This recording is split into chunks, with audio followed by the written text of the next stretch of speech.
Hey, before we get started, if you're in the back, would you mind just coming up a little bit? Because I know when the sound gets kind of messed up, so we've got a lot of empty seats up there. Sorry to make you move, but it'd be really helpful. Awesome.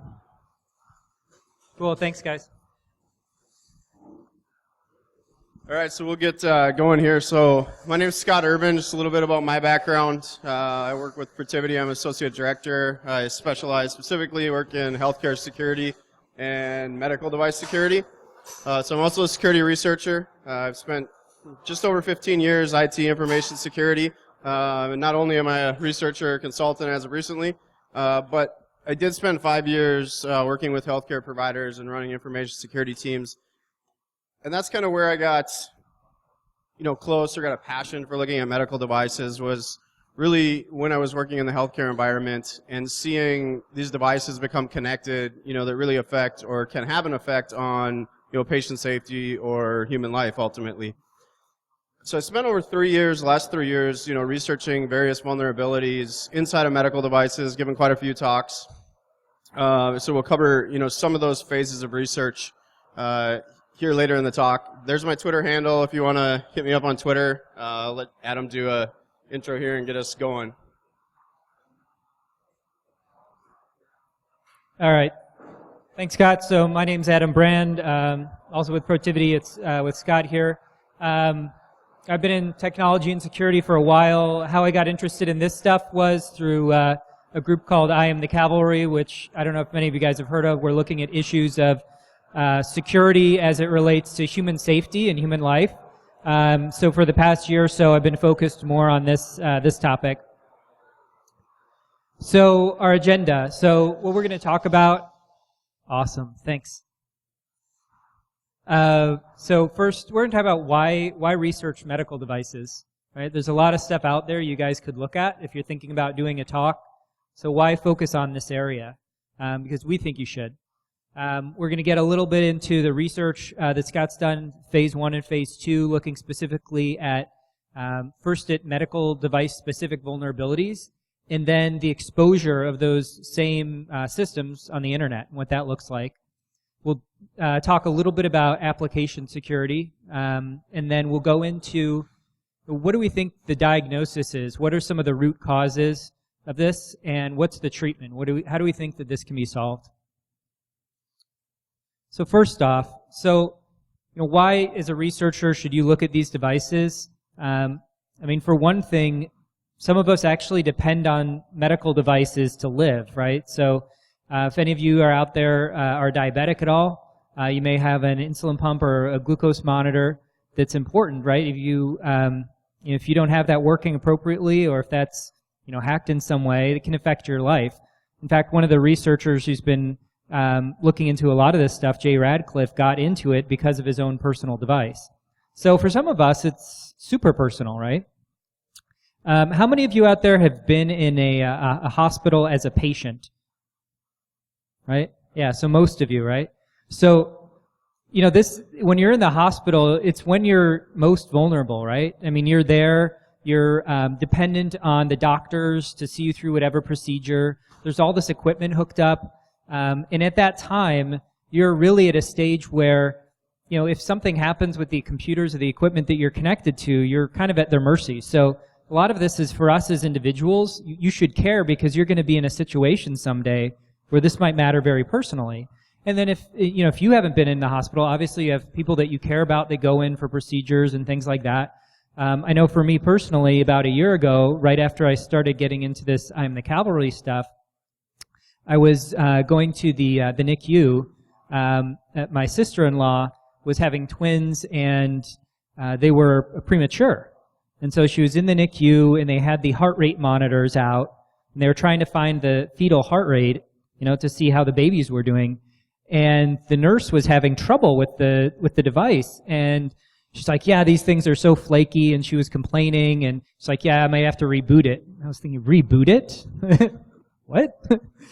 But yeah, it freaked me out because I looked and she kind of tabbed out of whatever application this was on the screen, and it was running Windows XP. I saw the cloud background. I'm like, oh man. you know? And it's like, that's really what you want to see when someone you care about's in a situation like that.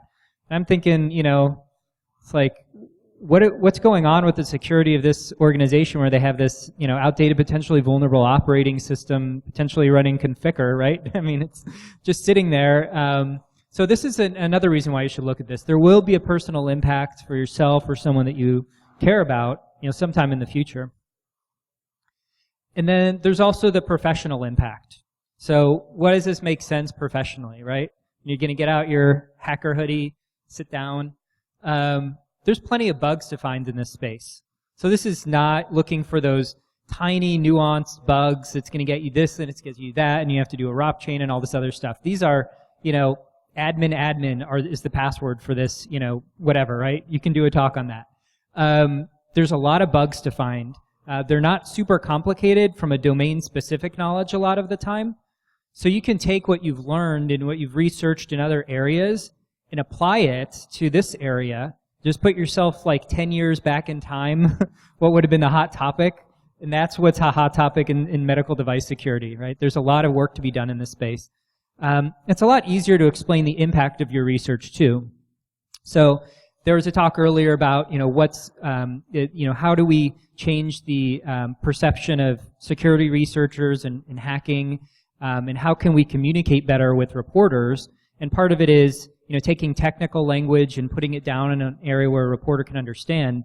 Well, in a lot of cases for these are very visceral and very easy to explain. You know, you're not trying to explain a Chrome sandbox bypass, ASLR, hop, SEH, whatever, right?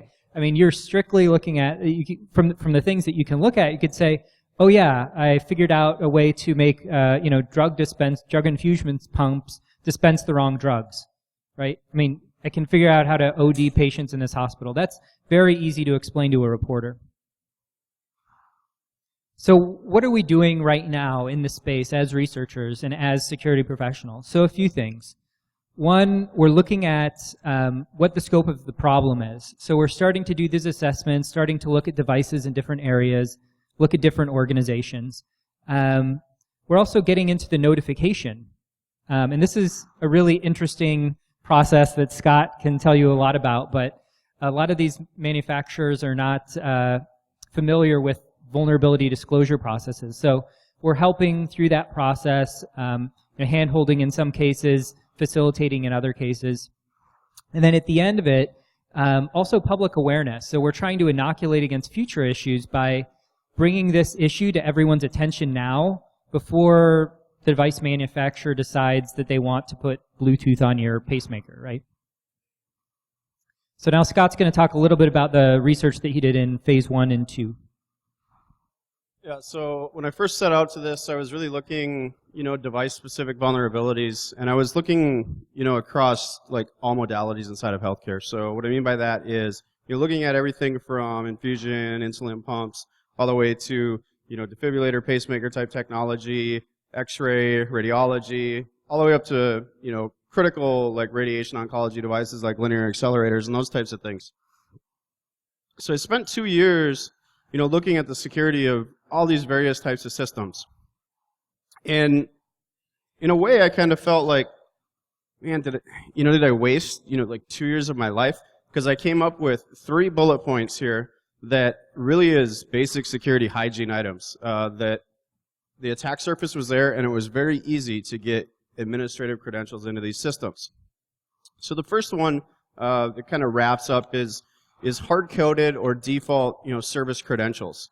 So what does that do? Well, that gives you administrative access. So basically, anything that that physician or that nurse or that clinician can do, if they put it into that application incorrectly and it causes patient safety issues, you can do that as an attacker once we get administrative credentials. So treatment modification, configuration changes on these devices. Those are the types of things that you see. Now understand that there's a very good, shouldn't say a very good reason, there's a logic to why what is there is there. And historically we didn't think about those unintended consequences. And so the reason there's hard-coded passwords is obviously from a support perspective so that these specialized support technicians have no troubles getting into, you know, critical devices when you're laying on the OR table. So there is a balance here that's a little bit unique to healthcare, right? So know that a lot of these, there's a reason why we did it. We just didn't think through it in the unintended consequences. And sometimes, even if you think through it, there's not a good answer. The risk doesn't necessarily, the treatment and the device outweighs the risk. There's also known, software vulnerabilities. So I think Adam was saying on XP, something that's common. I'm going to show you an example here coming forward, but it is kind of rampant, across the board on a lot of these legacy systems that they're running vulnerable versions of XP. They're not being updated inside the environment. Is there anyone here in healthcare? A couple of people? Yeah, then, right? Yeah. So there's devices that are running, legacy systems that sometimes get pushback, potentially from the manufacturers. It's getting better, but those legacy devices, they exist. Thirdly is unencrypted data transmission. And at first, I like to focus my research on patient safety and look at it through that lens instead of patient privacy. Patient privacy or privacy in general is really important, but ultimately you got to be alive to enjoy it.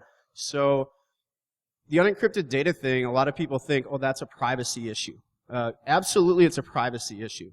But some of these devices, how they operate, medical device integration is a great one. So with meaningful use and those types of systems, we now need to dump, and doing like population health management and data analytics and big data inside of healthcare, we need to dump all the data from what were critical devices that traditionally weren't on the network. So you get into like anesthesia carts and ventilators. They were not network enabled before. But you relate that to, okay, there's a lot of people that die on ventilators.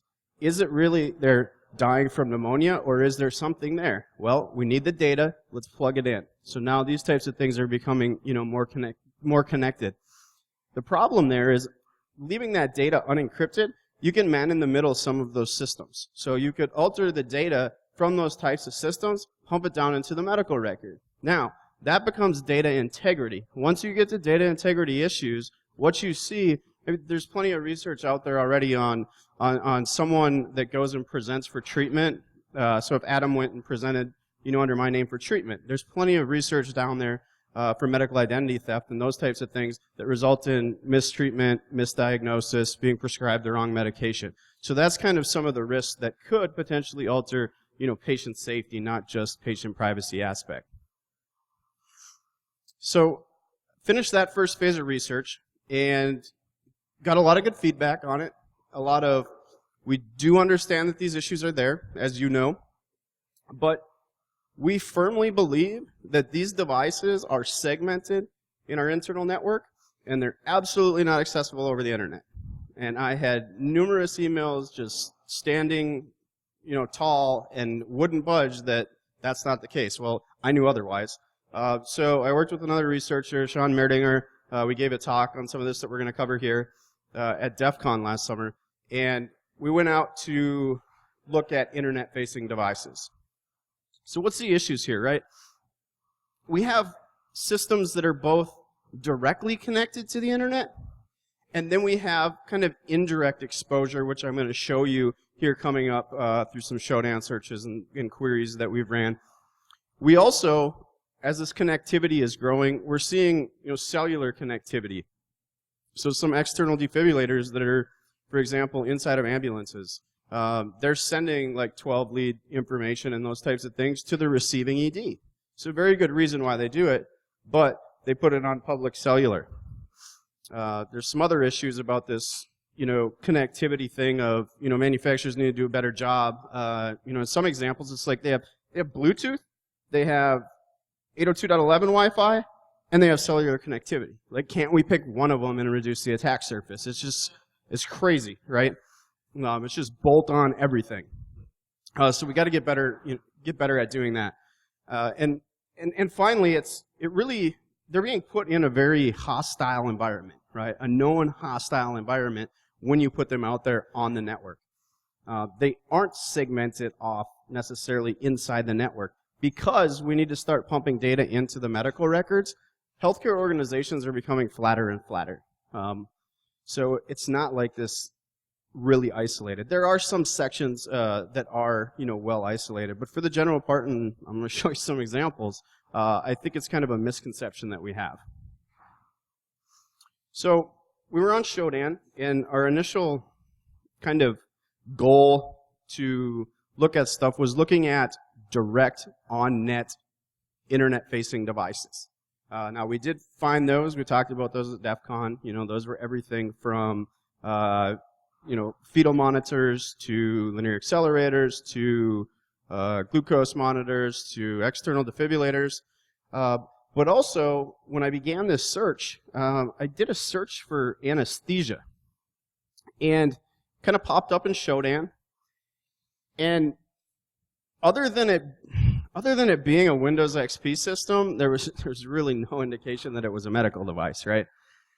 So I knew that it wasn't a medical device. And I realized when I looked at that actually it was coming through SMB. So it was information was being leaked through SMB and also had anonymous read to their internal Active Directory.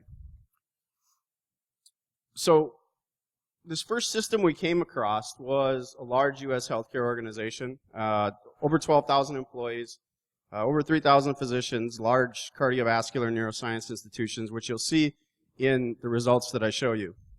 Exposed intelligence through that misconfiguration on over 68,000 of their systems. And it also provided a direct attack vector, which I'll talk about how that works and how that chains to all of those 68,000 systems. That wasn't just medical devices. I looked at it for medical devices, but this was every system inside their internal network that you could pivot directly from the exposed system. And also, when you look through the raw data, what you would find is we found indicators of common third parties. So organizations like lab services or radiology reading organizations that do third-party services to the provider, those were also in the data sets. So did we find one organization? Was it just this one that I happened to stumble across? No, we didn't. We found hundreds. So some of this is kind of scrubbed out. Some of it's not. But you can see here where we're going with the search examples. Just looking for SMB, and then we're looking for org identifiers. So you can see here, like we would do health, clinic, hospital, medical, the number of hits that we got for this misconfiguration that exposed system information. Once you change that term, so if you go to like specialty clinics, so if you change those search terms to like podiatry, pediatric, urology, those types of things, you end up with thousands of them that were sitting out there. So, why do we care about SMB? Well, as I said, this system also happened to be Windows XP that was vulnerable to MSO 8067, which, as we know, is SMB exploit. So now we have an external facing system that's leaking this, and we know it's talking back through a known exploit that's been out there for 8 years, 7 years. So why does the information we're going to show you really matter?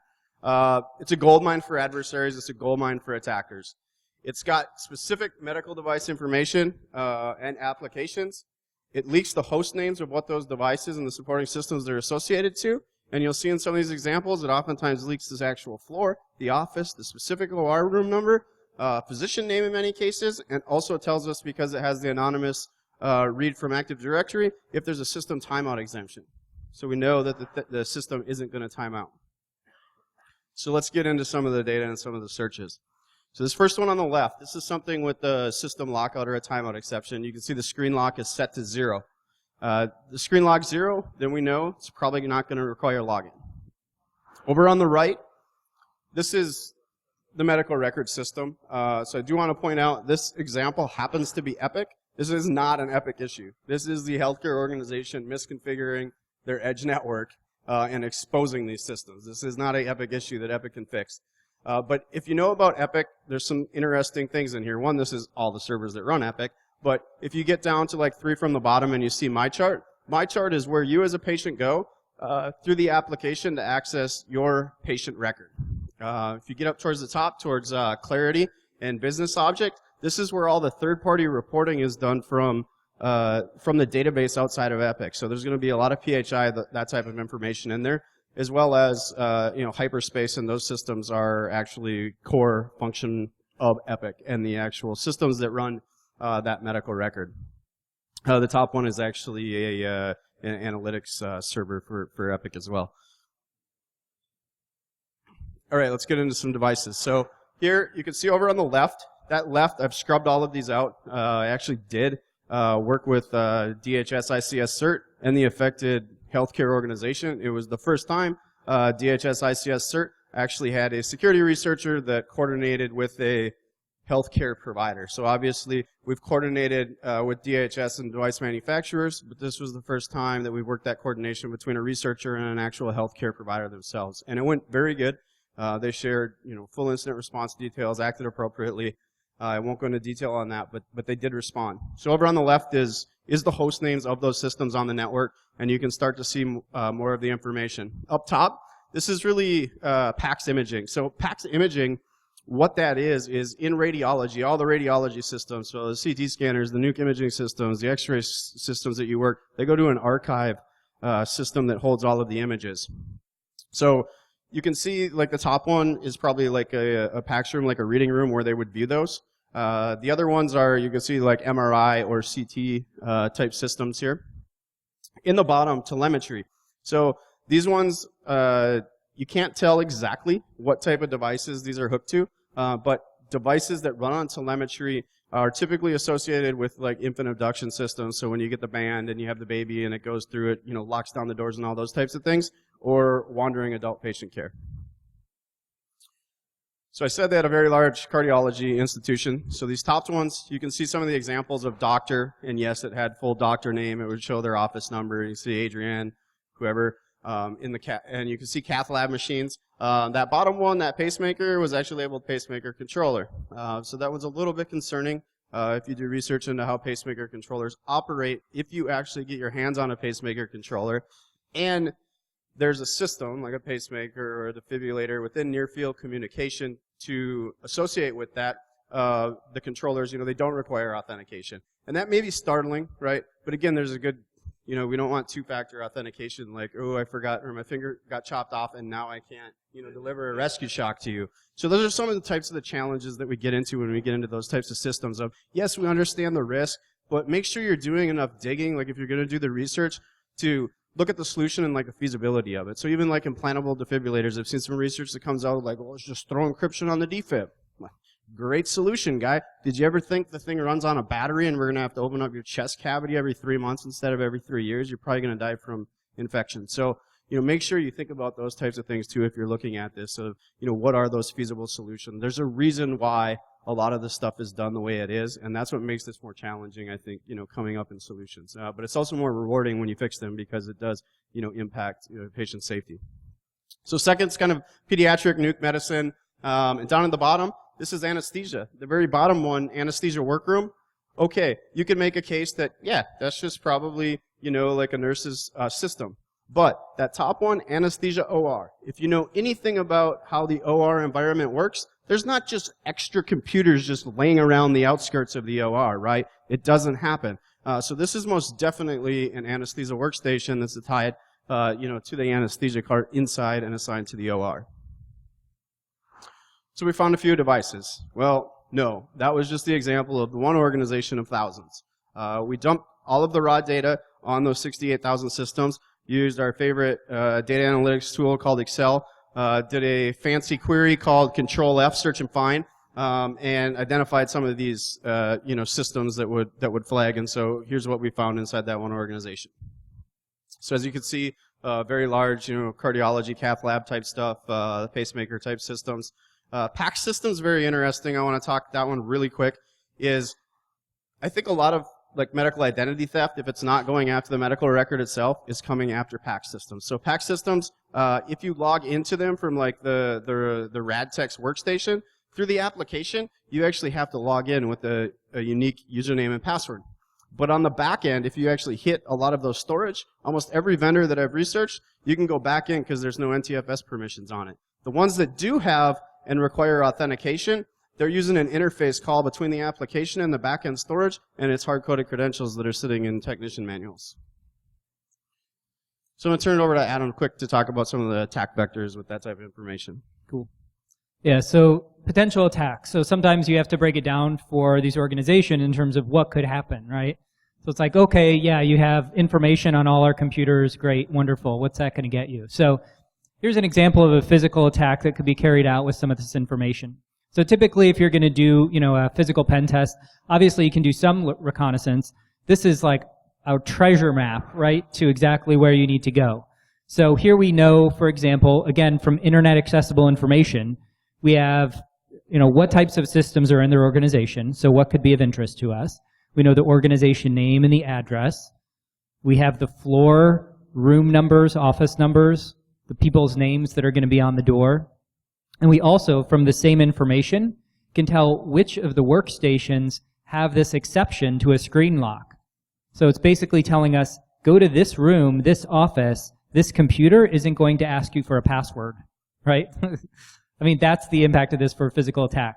Go in, go out, you're done, right? Super easy. So from a phishing perspective, right, a lot of times it's still kind of risky to show up there in person. So from a phishing attack with the same information, as I said, you have some very detailed information that you wouldn't necessarily find on LinkedIn, right, to do very specially crafted phishing messages. You know the name of the machine, you know the location, you know what specific device it is potentially. So you can send a very crafted message, such and such host needs to be rebooted, click this link to do it, right? Someone's going to, okay, they must know what it is. Who would know what that, Bobby server is, right? So they'll click, and then you could develop a very targeted attack specific to the medical device. Again, there's hard-coded credentials in vendor manuals, so you know exactly what URL you need to hit, what parameters you need to pass it to conduct this very targeted attack. So then there's obviously the pivot. So as Scott mentioned, there's the system sitting out there, this Windows XP machine, vulnerable to MS 08067, great. But as you can tell from the information returned via SMB, this is connected to the broader corporate network. So you can go in and you can pivot from that machine to another one of those machines and hop around in the network, again, using the very specific information that you were able to pull down. Host names, that type of information, what particular medical device it is, so you already know what types of vulnerabilities it will have in advance. So this is a situation where, okay, maybe the PACS imaging system isn't sitting directly on the internet, but it's 1 or 2 hops away from a system that's connected to the same Active Directory infrastructure. It may as well be sitting on the internet, right? So now Scott's going to talk a little bit about application security, an area that's done really, really well, from what I hear. Well, everything's done well. Yeah, so I wanted to touch on this a little bit. I'm not an AppSec guy at all, but I find some nuances that are a little annoying or disturbing to me. And so I'm going to show this picture and let you decide. I know this is a terrible picture, but if anyone can read that, do you see that post request? Like, are there any things that may stick out that have issues? Anyone? HTTP, yeah, that's the first one. See, I get all kinds of stuff. I don't even know what you're talking about, but that sounds interesting. See, I didn't even find that one. But yeah, so what I see here, and you guys, AppSec people, may see other things. So I'm not going to tell you what type of device this is, but what I'll tell you is this is a common thing that I see across multiple devices. And what this one is when I went in and I logged into the web interface of this wireless medical device, it has hard-coded admin credentials to get in. So once I got in, I thought, this thing's wireless. Let me go and look at the config and see if I can figure out how to break the wireless. Hopefully it uses web. A lot of these old medical devices uses web. So I switched over to the network config, to the wireless config, and I was like, oh, man, it's used WPA2. This sucks. I'm not going to be able to break it as easy. So I thought, I wonder if this thing, checks any type of validation, and if I even have to change anything without hitting save on the config, or will it just pass everything for me? So I decided to do that and put a burp in between, and I hit save. Sure enough, full information you can see here on the bottom is scrubbed out. So it gave me the SSID, the hard-coded SSID, or the existing SSID, as well as the WPA2 keys. I was able to pivot, and you can compromise the internal network just because of bad AppSec there. The other thing is, if you notice this thing, it doesn't use any type of session management or token. So, yes, I needed to do a lot of stuff and figure out a hard-coded password in a documentation in order to get into it. But now let me think beyond that. What can I do with these types of devices? So I did a test. Basically took this post request, stood up a wireless access point, bridged it to the internal network, sent the post request with the new rogue like Wi-Fi Pineapple rogue AP, posted it, switched over, and now man in the middle of everything. So I could see, in those types of scenarios, you can see key information. You can grab all the information that's flowing through there, whether that's a medical device integration product that has this issue, whether that's an infusion pump that potentially, you get PHI information, or you can see like drug libraries getting pushed out over the network, those types of things. That's what happened here. In addition to their internal network that they put WPA2 on is now completely compromised. So you decide if it's an issue or not. Switch to Adam quick. Yeah, no, that all sounds like good AppSec to me. So I'm also not an AppSec guy. I think it's good. I'm an AppSec pro. All right. Okay, so let's get into some more of the issues. So we talked, a lot about some of the technical details of this stuff. So what are some of the core, what's the diagnosis? If we're looking at these as symptoms of a disease, what's the underlying fundamental condition that we want to hope to address? So the most obvious one that we talked about here is that we have these exposed vulnerable systems that are out there. And in a lot of ways, this shouldn't be a surprise, right? We have these systems that are running software, and maybe previously they were using solid-state electronics to do what they do. Now they're running, embedded Windows or Linux or something like that. So they're software, so they're going to have bugs, right? So they're going to be vulnerable to those bugs. And we're also putting them in positions where they're not really sufficiently defended on the network side. We're connecting them to wireless networks. We're hooking them up to cellular connections.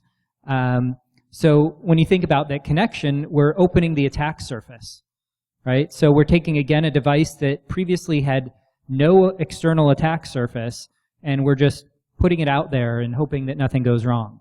So what may be pitched from the vendor as, oh, we're going to give you this, excellent software-driven, connected medical device is really essentially a vulnerable, exposed medical device, right? So that's getting to some of the root of the issue here. And secondly, there's just this lack of patient safety focus. When you do look at some of the security that is on these devices, a lot of it comes from the privacy perspective, which is great. I like my privacy. I'd like to be alive to enjoy it, right? So that's fine. We need more focus on the safety issues from these devices. There's also the awareness in getting a sense for what's the extent of the problem, how far is it spread, and why. So the first thing to recognize is, this is just the tip of the iceberg that we've found so far in this research. This growth of connected medical devices is growing and growing every year, right? It's just accelerating. And the reason for that is healthcare overall is accelerating, and it's the nature of healthcare that you want to have, you want to serve the patients in as many ways as you can. You want to get information to the doctors as quickly as you can. So it's just the nature of this, of healthcare that's going to accelerate this growth to begin with. So you're going to see a lot more of doctors walking around with iPads, which they are already. And okay, those were introduced, oh, it's just a monitoring function. Okay, well now it's monitoring and I can prescribe a drug for it. Okay, now it's monitoring and I can approve this. Now it's monitoring and I can just turn the dial on this pacemaker, right? So there's a trend that's going that we have to be aware of. The second is, so we have HIPAA. How many of you are familiar with HIPAA? There. Okay, so most of you, right? So HIPAA's got a great focus on privacy of information, but zero focus on patient safety. So the focus of a lot of these healthcare organizations has been, for a number of years, how to comply with HIPAA. And it's all about HIPAA compliance and what are we going to do to comply with HIPAA. And if it's not about complying with HIPAA, then it's on the back burner. And that doesn't help this problem at all because it gets in the way of a real risk analysis, which would say, look, we have this problem and we leak some patient information. That's terrible. But we have this machine, this infusion pump or this anesthesia machine that's accessible one hop away from the internet. That's a really big problem. So there's that going on. Also, the FDA, we'd normally think, okay, here's an FDA-approved device, right? It's in the hospital. It must be safe. And it's safe in a lot of cases, but the FDA has even come out and said they're not doing testing for these cybersecurity issues. It's just not in scope, right? So if you can imagine that, it's like, you have a security organization, tells you that a computer is safe, but they didn't actually look at the software on the computer for security issues, right? I mean, the computer functions, but how safe is it? What vulnerabilities is it exposed to? And then the last thing to think about is some of this problem area is a lot of people will dismiss this as, yeah, but what hacker is actually going to go after, a patient's infusion pump or pacemaker, right?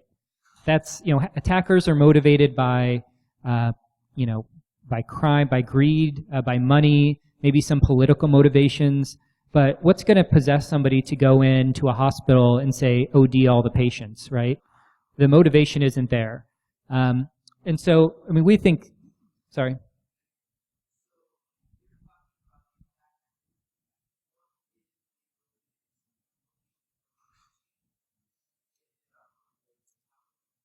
So the question is, if an attacker were motivated, how would you detect how would you detect it? And the answer is you can't in a lot of cases. Right now. So that's one of the big issues right now is that we kind of have low assurance that an incident has happened. We don't know. How do you prove an incident's happened? You have forensically sound logs and evidence. We don't have evidence capture. We don't have forensically sound logs being built in the medical devices. What we do know is every year the FDA, in quotes, several 100,000 reports of medical device associated patient safety issues, adverse events, and loss of life. And those are only adjudicated clinically. So if you die on a ventilator, they'll say, oh, you're pneumonia or whatever. Then it'll go into a generic device malfunction. But it never goes to, is it a security incident? And we don't have logs or sound data to prove that, so we don't know. So to me, we have low assurance. We don't know. And unintentional, they get malware all the time. And unintended, okay, it was going after, financial information, but did it hiccup and boom, it, changed some setting? Those are the types of things that Adam's trying to, mean here by malicious intents, not prerequisite. Yeah, exactly. And I think that's part of where the people miss the boat on this. You put these things on the internet, and if you've ever experienced, putting something on the internet and watching how it gets hit, that thing will get hit within minutes, right? There's people scanning the internet all the time for all kinds of things, and they may not be trying to, hit your anesthesia machine on a debug port on port 8888 or whatever, but they happen to, and that happens to cause an issue. So we've talked about, what are the problem, the extent of the problem. So we'd be remiss in not actually trying to think about what is some of the solutions. So what's the treatment plan for this if we were going to prescribe something? So there's a few points on this. So the first one, which is what we try to convey coming here and also at other conferences, is like, it kind of falls on us. There's not a lot of other people out there doing this, and as a security community, we need to be looking at this issue. We can't expect somebody else to fix this problem for us. This is a problem that affects you, right? So you should be hopefully invested in the solution. So you actually need to get out there and start researching, start talking about this problem in the organizations that you're in. Also from an education perspective, the stakeholders need to understand some of the prerequisites for connecting these systems to the internet or adding additional software functionality. So it's not that you're telling them, no, you can't do this, you cannot add Bluetooth to this, but maybe saying, you can do this, however, before you do this, we need to do a top-to-bottom inspection of that Bluetooth software stack. We need to understand what are some of the security controls that are going to be in place against these potential attacks, right? So they need to understand that before they get into the decision-making process about adding that feature, not 3 years later when they're finished with development and they're asking for a security review. The next one is getting multi-stakeholder teams and collaboration going. So as I said earlier, it kind of falls to us, but it's not on us alone, and we can't do this alone. We can do some of the research, but we need people from the FDA to assist, with potential regulation in this space. We need the device manufacturers to get involved in this. We need folks that can help see all the sides of the issues and put pressure on each of the pressure points that can allow this change to happen. And then finally, where we can, we have to emphasize that we're not necessarily asking people to do something completely new, right? What we want to do is try to get security integrated into processes they may already have for quality control, for vendor procurement, so things that are already in place. How can we inject security into those processes? So a few pictures we want to paint. So we have the current state, and if we just let things continue as they are, as Scott said, there's several 100,000 of these unknown incidents with medical devices each year that are piling up. There's no evidence capture capabilities. So as all these new devices with software being connected to the internet are introduced, there's no evidence capture, so we won't even know if they were hacked. We have new devices coming to market with long-known defects. I mean, there are literally manufacturers out there today releasing their new, Bluetooth-enabled device 3.0 that has the same vulnerability as Bluetooth-enabled device 1.0 had from years ago. And then we have new devices coming to market, new ideas, right? You go, I was at the hardware store the other day, and I was just looking in amazement at the number of wireless locks and wireless everything that you could get there. And this is only going to continue, and consumers are going to only be, and doctors are going to expect that type of thing, Oh, why can't I, give this patient a shock from, my iPad, right? So that's going to be, there's going to be more of these coming out. And unless we do anything about this, we're going to be stuck in this situation years from now where we have tons of deployed devices that have some fundamental security issues. And not only are we dealing in a space where those adversaries that may not have the motive today, their motivations are changing periodically. They may find that this is an acceptable thing. Maybe they want to hold a hospital ransom, or they're going to disconnect all its, drug infusion pumps, right? That could be a viable criminal option for some organization in the future. Also, this increase in incidental contact. And what happens when you double or triple the number of network-connected medical devices in a hospital and combine that with people constantly scanning the network and all other kinds of tools that may be present for monitoring on that network? There's just going to be incidental contact and incidental attacks. So what's a better way? So what's a better future? So that previous future sounds pretty sucky. I don't want to be in a hospital in that future. So what's this model? So we take back patient safety as the overriding objective. And this should resonate with a lot of healthcare providers. It's key to them. But okay, before we think about how convenient it is to add this device for a doctor or add this feature to a patient medical device, think about what the patient safety impact is. And avoid, through education, repeating the mistakes that all the other industries made 10 years ago. I mean, things like default credentials, unencrypted communications, all those things. What have we learned and how can we apply that here? Engaging stakeholders, as we mentioned, getting the safety into existing practices. So we feel like if we do that, we'll be in a much better position where we have these medical devices out there that are more resilient to these types of attacks, a future where there's a lot of collaboration and ongoing conversation in this area, because this, as you know, security changes on a daily and weekly basis. And finally, medical devices, they're connected medical devices that are resilient not just to attacks, but also to, accidental, electronic mishaps. And Scott has a story, an idea how to do this too. We just wanted to end on a positive note of how not to get your medical device hacked. And so I lived in Minnesota previously, and this is an actual picture I took. This isn't some stock photo or something. I had to actually drive around the block 3 times, the underarm through my car window. And so you can see, this guy's got the infusion pump, but he's definitely not on the hospital Wi-Fi, and that dive bar probably doesn't have Wi-Fi. But if you look really close, in his right hand, he actually has a cigarette, and behind his leg, he actually had a beer bottle. So, maybe the smoking and the drinking will kill him before, but I won't get into that infusion pump. I can tell you that. So how do you get involved, right? How do you, if you want to do this type of research, before we wrap up into questions, acquiring medical devices, those types of things. There are some, regulations on what you can buy without a prescription, those types of things, but they are available on the third party on eBay. There's another website called MedWow that has a lot of third party, reselling of devices.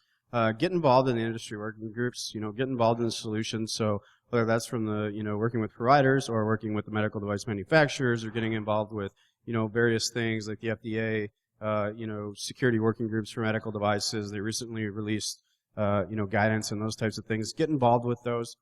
go speak. Go speak at a conference about, any of the research that you're doing.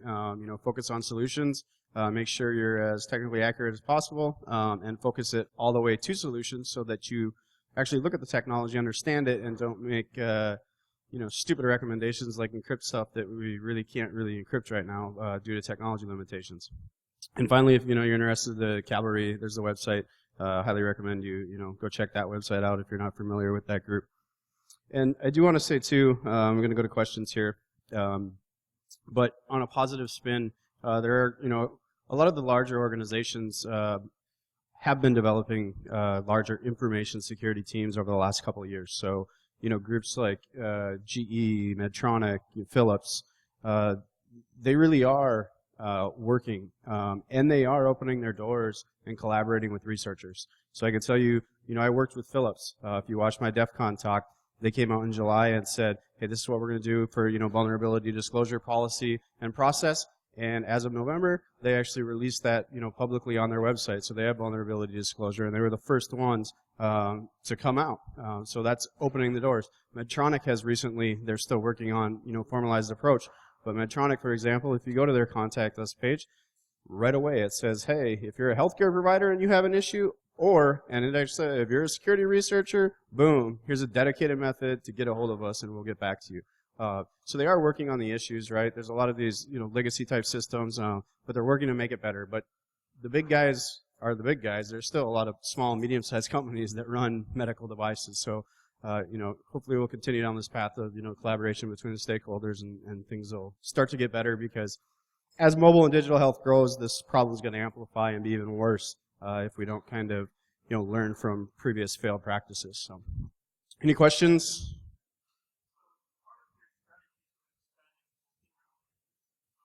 No.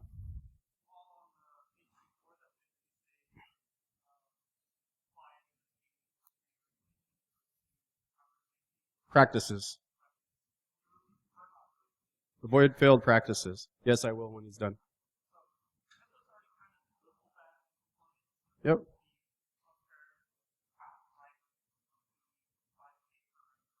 Yep.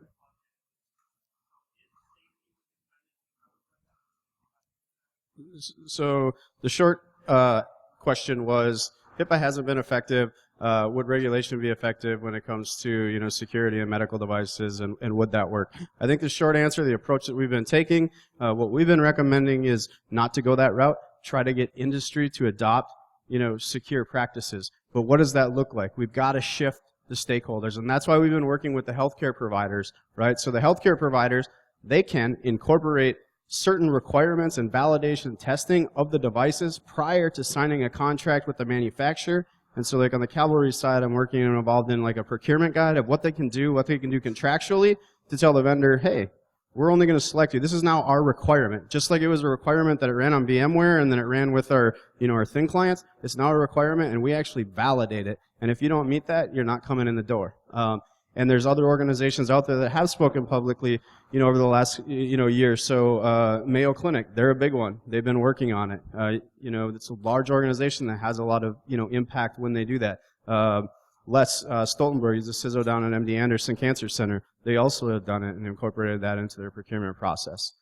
So as those things change, it kind of changes that influence. The FDA has kind of taken that hands-off approach because regulation isn't necessarily the answer, but we got to look at all those stakeholders and what kind of influences them and what are their drivers, and that's what we're trying to do. Anything else? No, we're all medical experts, device experts. Good. All right, well, enjoy BSides, and thanks guys for coming out. Have a good one.